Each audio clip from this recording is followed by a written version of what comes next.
Muito bem, senhores. Vamos então dar início à nossa aula de Direito Financeiro, Tributário e Aduaneiro. Três ou quatro? Não, agora já é segundo semestre. Então, Direito Financeiro, Tributário e Aduaneiro 4, da Universidade Católica de Santos. Muito bem. Então, vejam só. O que nós estamos vendo aqui a partir desse segundo semestre letivo?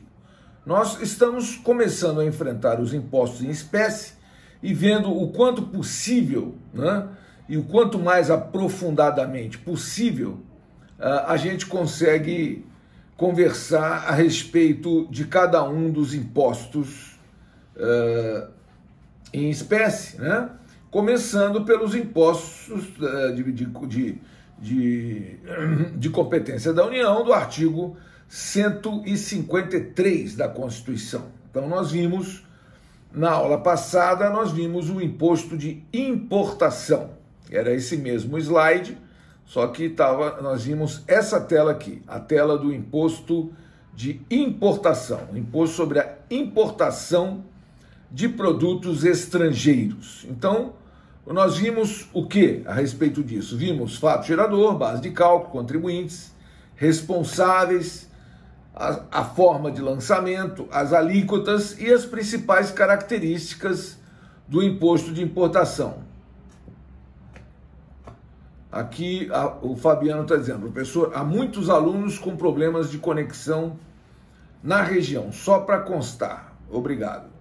Fabiano, eu anoto aqui o que você está me dizendo e é verdade, eu tenho observado a minha conexão hoje, durante o dia, ela variou bastante, eu fiquei sem internet aqui em alguns momentos e nós estamos com problema sim, de alguma maneira isso é generalizado aí.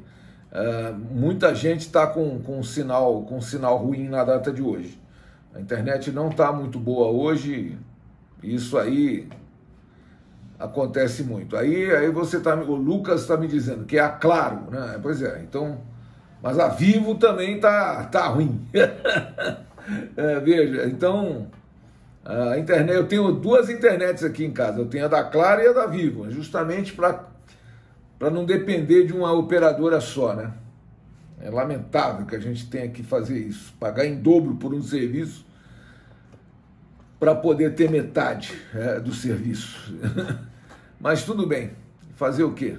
A gente não pode deixar... A advocacia depende hoje totalmente da internet, totalmente. Sem internet eu não faço nada, né? Então, eu preciso da internet, preciso de várias alternativas. Plano A é a Vivo, segundo plano B é a Claro, plano C é o 4G, né, do celular. Dá para fazer também pelo 4G do celular. Agora, se pifar tudo, aí danou-se. Aí não sei o que fazer.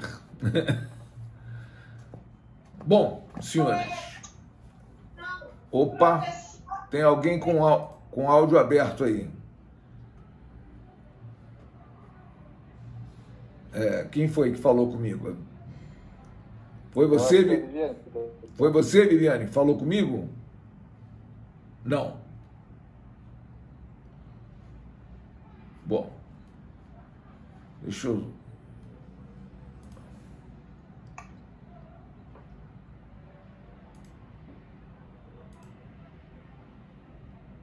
o seu áudio não está habilitado aqui. Você não aparece para mim aqui com... Nem mudo, nem habilitado. Você está escutando o que eu estou falando, Viviane? Né? Você está escutando? Não, me parece que também não está escutando. Ela está sem áudio. Bom.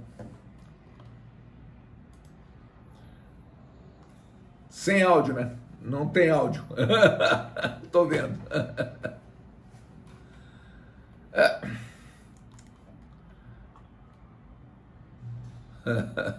Aí o Fabiano está dizendo, mas os avisos de fatura não deixam de chegar. O aviso da fatura chega, é verdade, Fabiano. Esse não atrasa de jeito nenhum, né?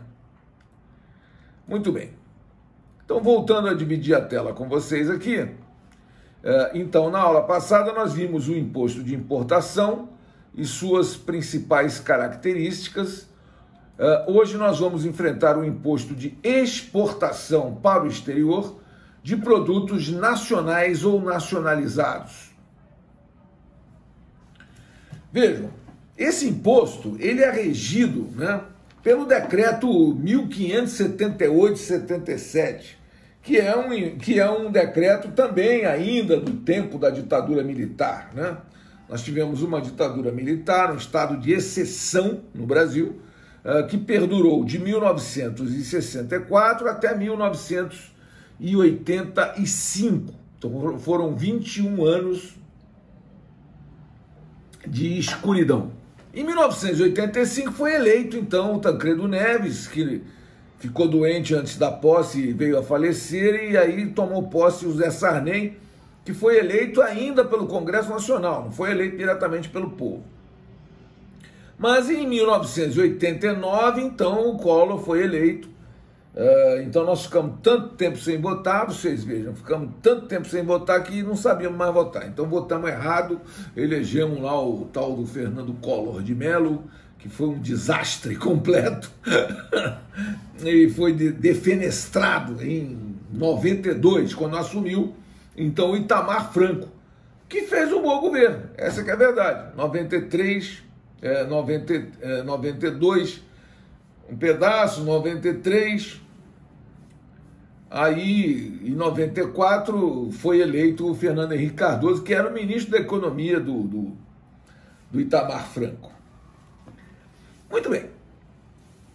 Então, o que acontece? Nos tempos da ditadura militar, evidentemente, nós não éramos um Estado democrático de direito, nós éramos um Estado de exceção.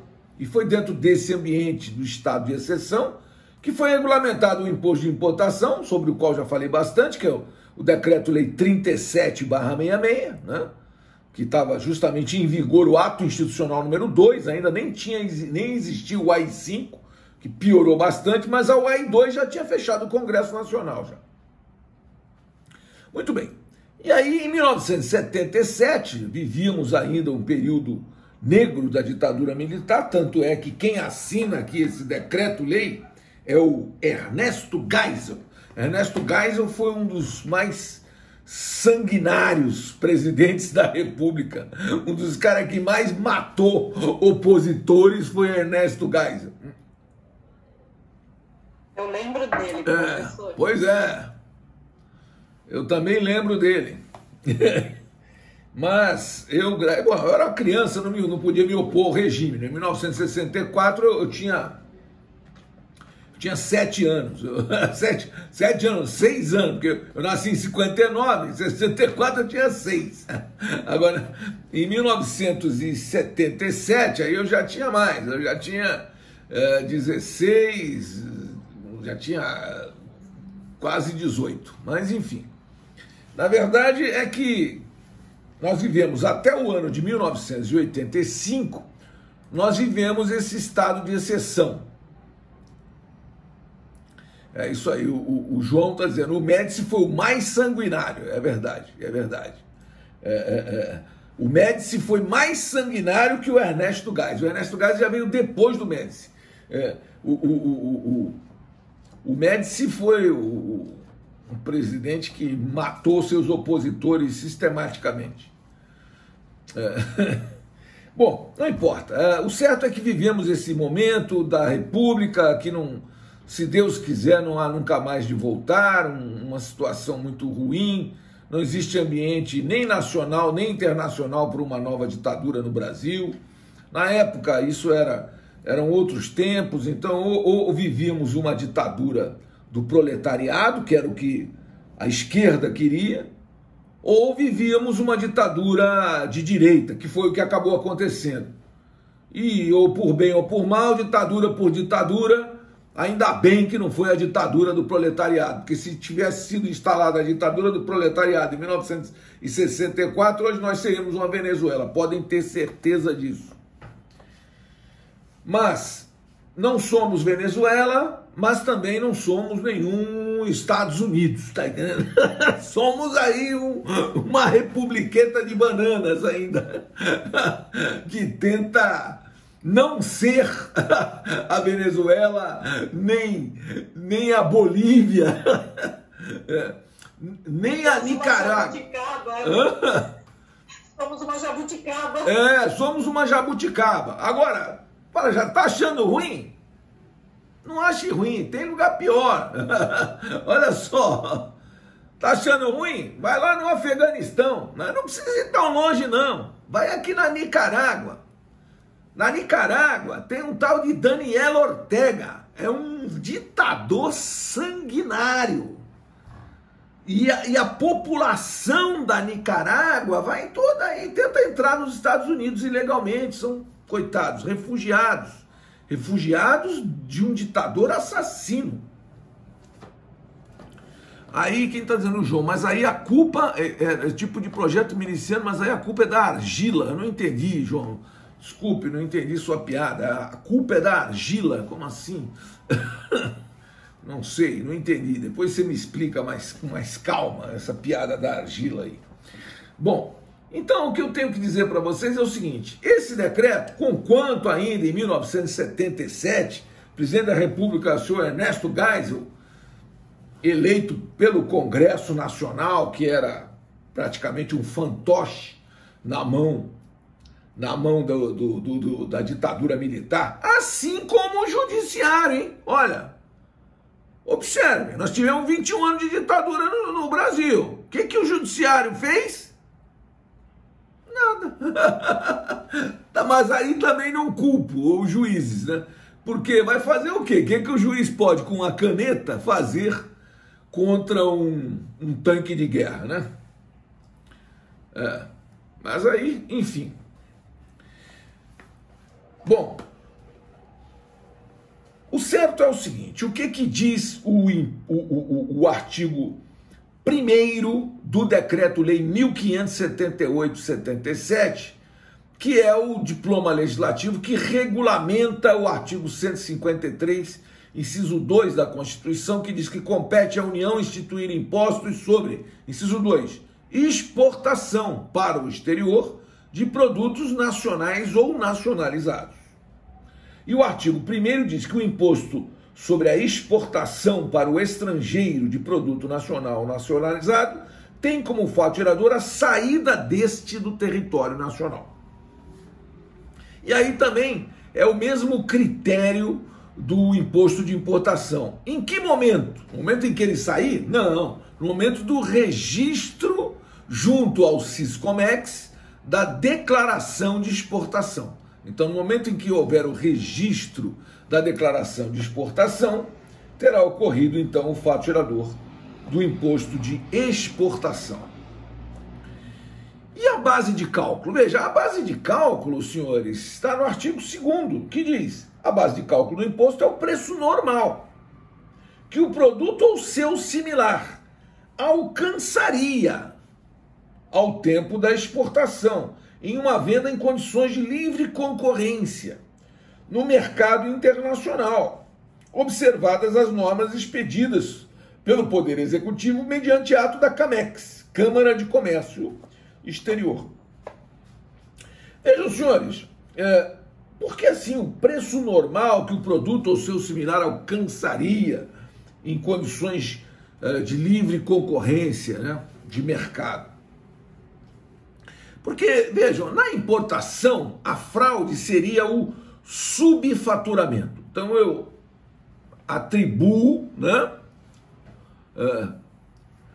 Eu atribuo, aqui quem está dizendo isso, aqui o Fabiano está dizendo que o presidente deposto do Afeganistão fugiu com 900 milhões em espécie.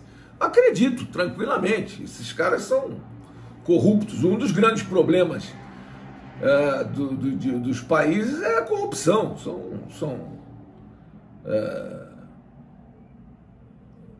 Enfim, corrupção é um problema seríssimo. Os Estados Unidos colocou $1 trilhão lá dentro do Afeganistão.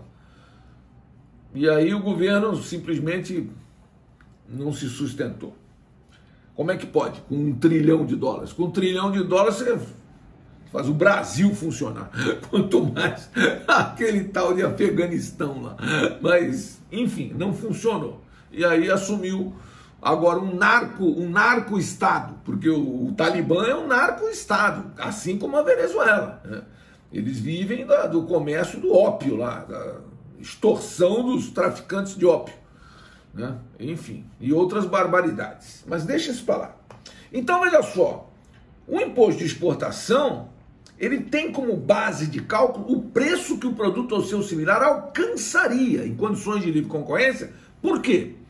Porque a fraude na exportação seria o superfaturamento. Na importação é o subfaturamento. O sujeito declara um valorzinho menor para tentar pagar menos imposto. Aqui, a maioria, 99,9% dos produtos tem alíquota zero de imposto de exportação. Não pagam nada de imposto de exportação. Por quê? Porque o imposto de exportação é um imposto que, se for colocado, só se for para prejudicar o país. Porque, veja você, nenhum país quer exportar imposto. O país quer exportar mercadoria, produtos, bens e serviços. Para quê? Para receber dólares do exterior, para equilibrar a balança comercial. Se eu tributo um produto com imposto, o que acontece? Meu produto fica mais caro, eu vendo menos. Então, na verdade, não faz nenhum sentido. Então, 99,9% dos produtos no Brasil são com alíquota zero do imposto de exportação. Então, a maioria dos produtos é zero. Então, o que o sujeito faz? Aumenta o valor do produto, dizendo que ele está sendo exportado por muito mais do que, na verdade, está sendo, e aí traz dólar do exterior, entendeu? De forma ilícita. Então, não adianta você dizer que você está importando mouse, que esse mouse aqui, olha, ele custa $1 milhão. Estou exportando 1 milhão de mouses a $1 milhão cada um. Então, estou exportando $1 bilhão. Não, não é aceito. O mouse tem preço de mercado. Então, se eu disser que custa $1 milhão, eu estou mentindo, eu estou superfaturando o preço. Muito bem. Então, o preço que esse produto alcançaria no mercado internacional em condições de livre concorrência. Esse é o preço, essa é a base de cálculo. E não necessariamente o valor declarado, porque pode haver uma fraude aí, esse tal superfaturamento na exportação. Muito bem. E outra coisa, aí vamos para a base de cálculo, né? Veja que a base de cálculo é o preço que o produto alcançaria. Agora, veja que o parágrafo 1º do artigo 2º, eu já falei isso no semestre passado, quando falei dos incoterms. O parágrafo 1º do artigo 2º do Decreto-Lei 1578/77, ele diz que o preço à vista do produto FOB, ou posto na fronteira, é indicativo do preço normal. Do produto FOB, F-O-B, Free On Board. O que é um FOB? É um incoterm.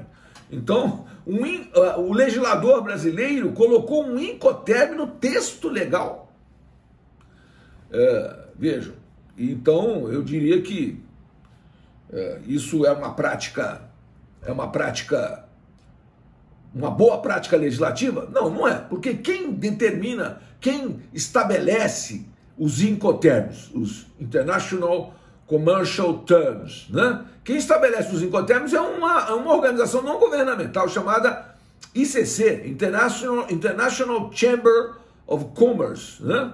Então, a ICC, Câmara de Comércio Internacional, né, é que estabelece os incoterms, que são cláusulas de fixação de responsabilidades num contrato de comércio exterior. Ora, aí vem se vier por exemplo, imagine você que vem a ICC e revogue ou deixe de utilizar o incoterm FOB, elimine esse incoterm. Pronto, a lei brasileira ficou falando de uma coisa que não existe mais. Então, a meu ver, data máxima vênia, né? É uma má técnica legislativa você trazer para o texto legal algo que não depende da regulamentação dentro do país, mas é regulamentado fora do país. Mas Veja, é uma das provas que a gente tem que os incotérmicos no Brasil têm uma importância tremenda, né? A própria lei utiliza o Incoterm, Muito bem.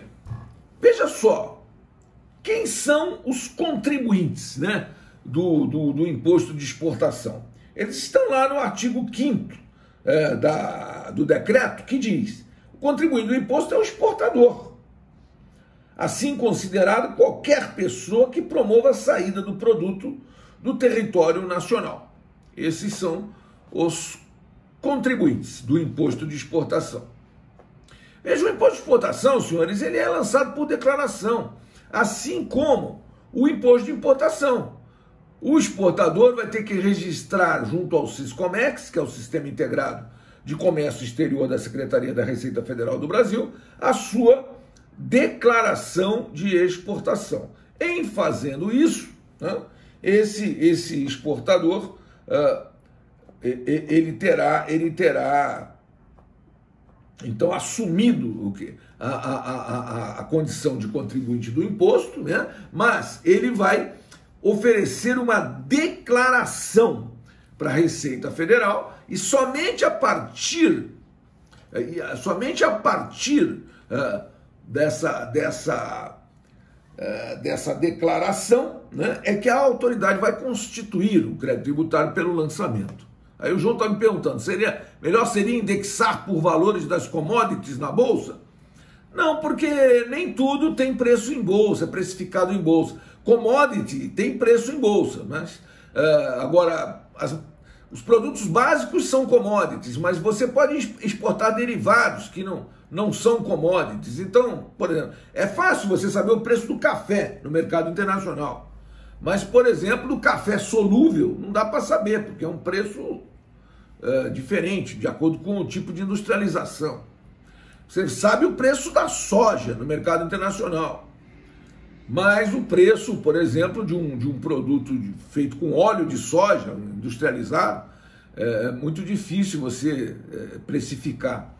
Então é o preço do produto mesmo, de acordo com a sua posição tarifária lá na TEC, na Tarifa Externa Comum. Você tem o produto, você tem o preço internacional desse produto. E é o preço internacional que vai ser o parâmetro para a fixação do valor do imposto de exportação. Lógico que o que o exportador declarar conta, sim, vai se analisar essa veracidade dessa declaração. Mas não se pode deixar de ter em conta que a alfândega vai ter o poder de analisar isso com rigor, para ver se não está havendo superfaturamento.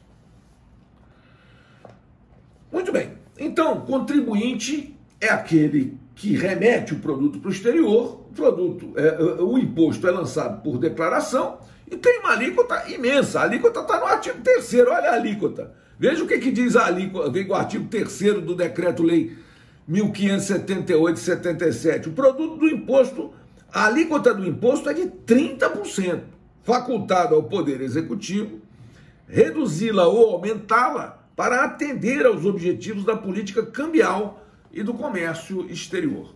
Então a alíquota do imposto é 30%. Agora, o Poder Executivo altera, diminui, né, a zero essa alíquota em 99,9% dos casos. Por que faz isso? Né? Porque não tem interesse em exportar imposto. Agora, e por que existe, então, o imposto de exportação? Ele existe para ter que o Poder Executivo possa ter essa possibilidade de fazer política monetária, inclusive política econômica, utilizando essa alíquota. Então, por exemplo, no Brasil é muito utilizado isso. Alguns produtos são tarifados com imposto de exportação, os produtos em estado bruto, para evitar que o exportador exporte matéria-prima.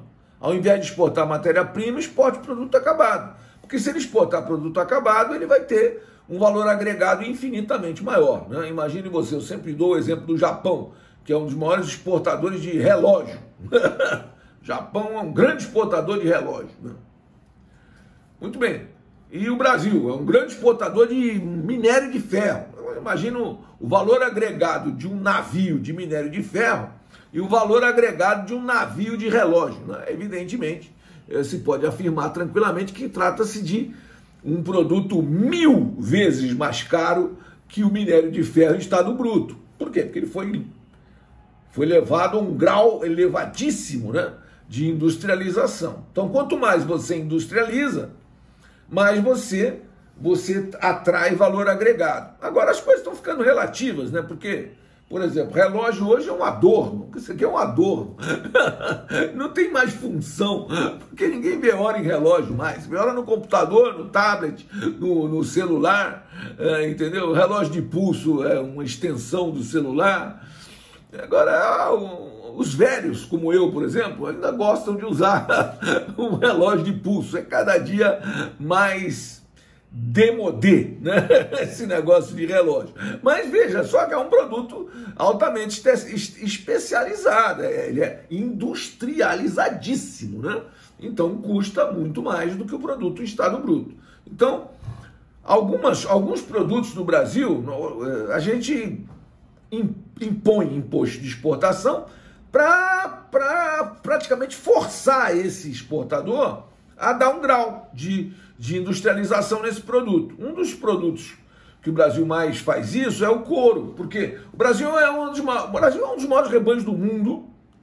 O Brasil acho que é o maior rebanho do mundo depois da China. Da China não, depois da Índia. A Índia é o maior rebanho do mundo, mas a Índia não conta porque na Índia a vaca é sagrada. Então não se mata a vaca na Índia.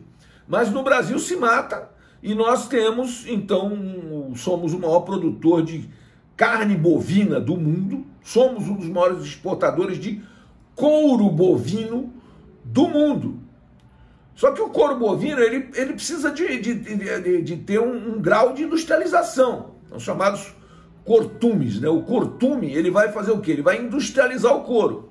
Então, o couro em estado bruto, ele tem um valor no mercado. O couro industrializado já, curtido, né? Por exemplo, tem uma fase da industrialização que chama-se wet blue. Então, o wet blue, o couro já em estado de wet blue, ele não é tributado pelo imposto de exportação. Mas o couro bruto, antes dessa etapa industrial, ele é tributado, justamente para forçar o produtor a industrializar. Ao industrializar, ele agrega valor ao seu produto. Nós somos grandes exportadores de couro, e o couro nós damos alguma industrialização. Veja, se nós fôssemos grandes exportadores de produtos mais industrializados do que somos, certamente nós teríamos uma condição melhor no âmbito do mercado internacional. Mas, infelizmente, ainda somos grandes exportadores de commodities. Então a gente exporta soja, a gente exporta outro tipo de produto, né? Mas não... A gente exporta minério de ferro, a gente exporta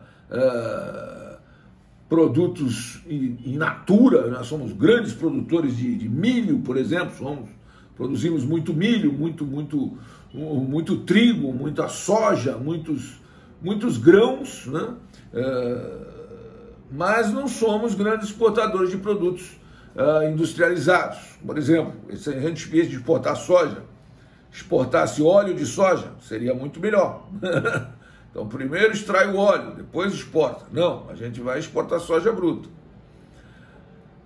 Então, agronegócio também é cobrado desses 30%, se for exportar o suco de laranja seria isento. É exatamente isso. Eu não sei como é que funciona. Eu acho que suco de laranja não paga imposto de exportação, não.